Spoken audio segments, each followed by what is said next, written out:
I want you to meet Sheriff Paul Babeu of Pinal County, Arizona. He's a Republican running for Congress. After the recent terror attacks, Sheriff, I know you've been telling citizens to arm themselves to protect their families. What's your question to the President? Well, first, deputies' slow response time has been mentioned a couple of times. I want to be clear that my deputies have a very fast emergency response. I'm sure that's true. Yes.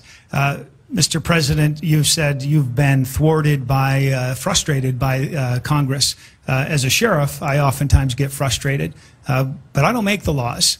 And I've sworn an oath to enforce the law, to uphold the Constitution, same oath you've taken. And the talk and why we're here is all these mass shootings, and yet you've said in your executive action it wouldn't have solved even one of these, or the terrorist No, I didn't say attack. that. Well, I didn't say that it looking wouldn't at the solve one. information, what would it have solved? Now, knowing none of the recent mass shootings, I should point out, none of the guns were purchased from an unlicensed dealer. Correct, and that's what I'm speaking to, the executive action that you mentioned earlier, aspirin, toys or cars, and they're not written about in the Constitution. I want to know, and I think all of us really want to get to the solution, and you said don't talk past each other. What would you have done to prevent these mass shootings and the terrorist attack, and how do we get those with mental illness and criminals? That's the real problem here. How are we going to get them to follow the laws? Well, first of all, appreciate your service. Good luck on your race. You sure you want to go to Congress? I don't want to endorse it. I'm sure that's true. That'll hurt you. Yeah, and I'm sure it's a Republican district. Look, crime is always going to be with us. So I think it's really important for us not to suggest that if we can't solve every crime, we shouldn't try to solve any crimes. And the problem when we talk about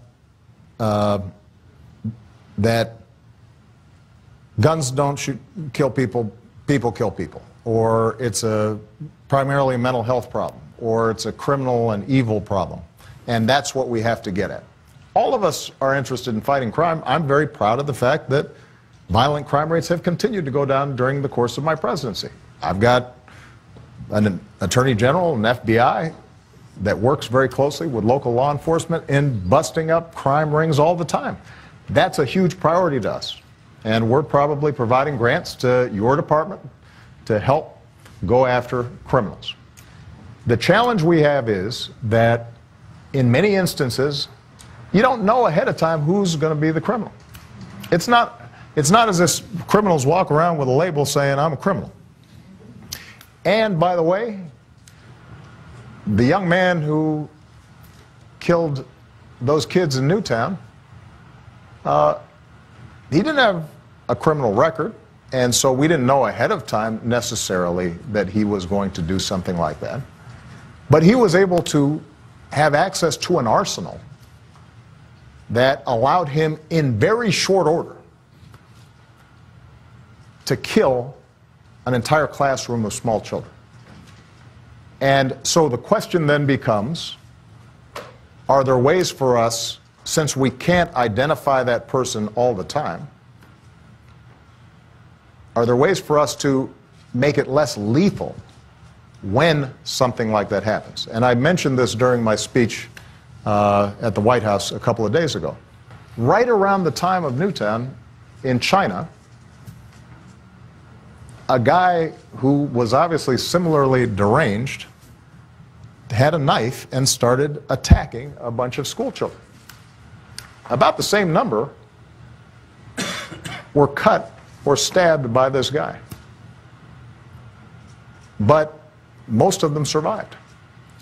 And the reason was because he wasn't yielding a semi-automatic. So the main point I think that I want to make here is that everybody here is in favor of going after criminals, locking them up, making sure that we're creating an environment where kids don't turn into criminals, and providing the support that they need.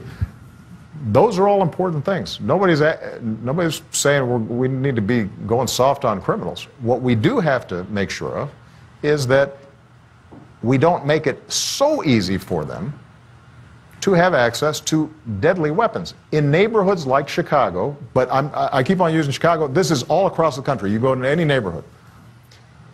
It used to be that parents would see some kids messing around on the corner, and they'd say, yo, even if they weren't the parent of those children, go back inside, stop doing that.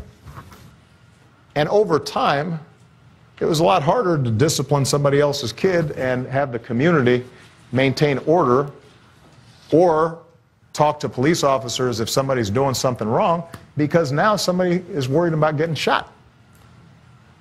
And if we can create an environment that's just a little bit safer in those communities, that will help. And if it doesn't infringe on your Second Amendment rights, and it doesn't infringe on your Second Amendment rights, and you're still able to get a firearm for your protection, why wouldn't we want to do that? We got to take a break. We're going to take a quick break. Our live town hall conversation on guns in America with President Barack Obama continues right after this.